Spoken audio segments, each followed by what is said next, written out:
লক্ষ্মীর ভান্ডার নিয়ে তৃণমূল নেতাকর্মীদের পোস্ট ঘিরে তীব্র বিতর্ক রাজনৈতিক মহল থেকে শুরু করে সাধারণ মানুষের মধ্যে। এ নিয়ে শুধুমাত্র সাধারণ মানুষ বা বিরোধীরা না, দলের মধ্যেই তোপের মুখে পড়েছেন তৃণমূলের আরামবাগ সাংগঠনিক জেলা যুব সভাপতি পলাশ রায় সহ অন্যান্য পোস্টকারীরা। নিজের ফেসবুক ওয়ালে পলাশ রায় লেখেন, লক্ষ্মীর ভান্ডারের একটি ফর্ম পোস্ট করার পর যারা লক্ষ্মীর ভান্ডার চান না বলে সোচ্চার হয়েছিলেন, তারা যেন ওই ফর্ম ফিল আপ করে লক্ষ্মীর ভান্ডার থেকে তাদের নাম বাদ দেন। এরপরই শুরু হয়েছে বিতর্ক। একজন তৃণমূল নেতাকর্মী এমন পোস্ট করতে পারেন কি? এই বিষয়ে তৃণমূলের আরামবাগ সাংগঠনিক জেলা সভাপতি রামেন্দু সিং রায়ও এই পোস্টের বিরোধিতা করেছেন। পাশাপাশি যারা পোস্ট করেছেন তাদের শুভবুদ্ধির উদয় হবার অনুরোধ করছেন তিনি। লক্ষ্মীর ভান্ডারটা যতদূর জানি, সাধারণ মানুষের ট্যাক্সের টাকায় মমতা ব্যানার্জি লক্ষ্মীর ভান্ডার দেন। লক্ষ্মীর ভান্ডারে তৃণমূলের নেতারা আর মমতা ব্যানার্জির জায়গা জমি বিক্রি করে কাউকে লক্ষ্মীর ভান্ডার দেওয়া হয় না। তো তৃণমূলের নেতারা ঠিক করে দিতে পারেন না যে লক্ষ্মীর ভান্ডার কে দিবে আর কে তুলে নেবে।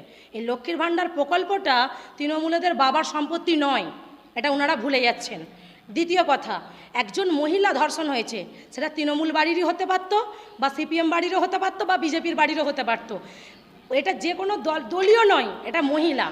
আর মহিলা মানে প্রত্যেকটা জাতি দল নির্বিশেষেই সেই মহিলা।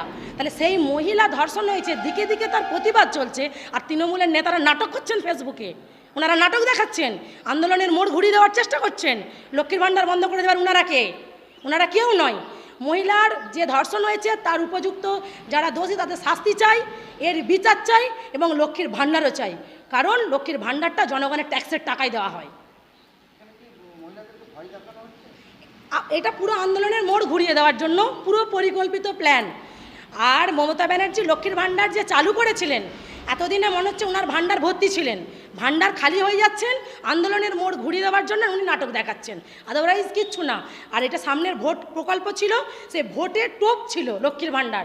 এখন ভোট শেষ হয়ে গেছে, ওনারা জিতে গেছেন, এবার লক্ষ্মীর ভান্ডার কীভাবে বন্ধ করবেন, এগুলো হচ্ছে এক একটা নাটক চলছে। দেখুন, আজকে যারা আন্দোলন করছে, যারা কলকাতায় আন্দোলন করছে, লালবাজারের পুলিশ তাদেরকে তুলে তুলে নিয়ে যাচ্ছেন। তাহলে লালবাজারের পুলিশ কাদেরকে তুলে নিয়ে যাচ্ছেন? তৃণমূল নেতাদের বক্তব্যটা ঠিক, না লালবাজারের পুলিশের এই যে উঠিয়ে নিয়ে যাওয়াটা কোনটা ঠিক? তাহলে তৃণমূলের নেতারাকে ঠিক করে দেবেন নাকি যে কাকে উঠিয়ে নিয়ে যাওয়া হবে সেটা ঠিক, না এই আন্দোলনটা ঠিক? পুরোটাই একটা পরিকল্পিত ছক চলছে, নাটক চলছে, আন্দোলনের মোড় ঘুরিয়ে দেওয়ার চেষ্টা। দোষীদেরকে এরা শেল্টার দিচ্ছে, দোষীদেরকে উপযুক্ত যাতে যদি এরা সাজা না পায় তারা এটা ব্যবস্থাপনা করছে। তৃণমূল মানে ঢপের চপ আর নাটক, অভিনয় ছাড়া মমতা ব্যানার্জি কিচ্ছু জানেন না। আমার নাম দোলন দাস, গোঘাট বিধানসভার মণ্ডল 1-এর বিজেপির মণ্ডল সভাপতি।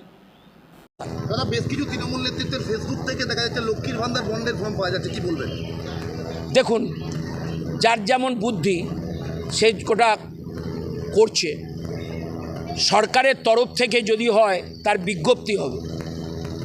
সুতরাং যারা করছে তাদের শুভবুদ্ধি জাগ্রত হোক।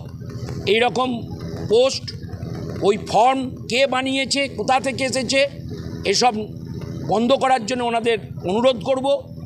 যেমন ডাক্তাররা যে আন্দোলন করছে, মুখ্যমন্ত্রী মান্যতা দিয়েছে, অভিষেক বন্দ্যোপাধ্যায় মান্যতা দিয়েছে, তাদের বিভিন্ন দাবি দাওয়া পর্যালোচনা করে মুখ্যমন্ত্রী গতকাল কয়েক দফা অর্ডার পাস করেছেন।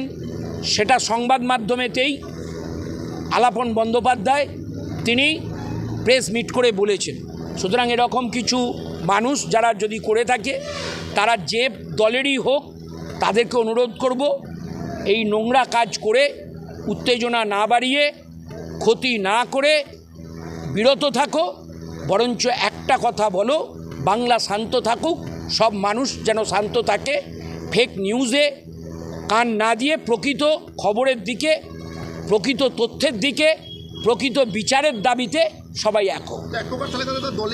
দলের যারা নেতৃত্ব তারাই তো বিভ্রান্ত করছে। দলের কে নেতৃত্ব, কে কর্মী নয়, নেতা একটাই মমতা বন্দ্যোপাধ্যায়, আর সেনাপতি হচ্ছে অভিষেক বন্দ্যোপাধ্যায়। বাকি কে নেতা আমি বলতে পারি না, কেউ নেতা নয়, বাকি সব যদি হয় কর্মী। তা কে কর্মী তার আইডেন্টিফাইটাও দলের কাছে কীরকমভাবে আছে সেটাও আমি জানি না। আমি অনুরোধ করলাম, এরকম বলছি, আমি অনুরোধ করেছি এইমাত্র তোমাদের মিডিয়ার সামনে যে এরকম নিউজ করো না, শুভ বুদ্ধি যেন তাদের জাগ্রত হয়। মালতী মাতা হাইস্কিং মিল আপনাদের জন্য নিয়ে এসেছে সম্পূর্ণ ঘরোয়া পদ্ধতিতে চাতালে শুকিয়ে তৈরি কৃষ্ণভোগ মিনিকেট, ডহর, বাঁশকাঠি, মহারাজা জিরাকাঠি ও দুধেশ্বরীর মতো উন্নত কোয়ালিটির চাল। মালতী মাতা হাইস্কিং মিলে প্রোপাইটার পবন নন্দী ও জীবন নন্দী। ঠিকানা সুপারা, চাদুর, আরামবাগ, হুগলি। যোগাযোগ নম্বর 7432074210 অথবা 8972452835। আরামবাগ মতিলাল টেলিশপ ও স্যামসাং সার্ভিস সেন্টার অনলাইন বা যে কোনো দোকানের থেকে সস্তা। আপনাদের সকলের প্রিয় মতিলাল মোবাইল, তাই আজই আসুন। পুরানো মোবাইল সারানোর চেয়ে বেশি দামে এক্সচেঞ্জ, 0% ইন্টারেস্টে, 0 ডাউন পেমেন্ট, 0 কস্টে মোবাইল ফাইন্যান্সের সুবিধা। আমাদের ঠিকানা পুরাতন বাজার, আরামবাগ হেডপোস্ট অফিসের বিপরীতে, আরামবাগ, হুগলি। আমাদের যোগাযোগ নাম্বার 7001304430।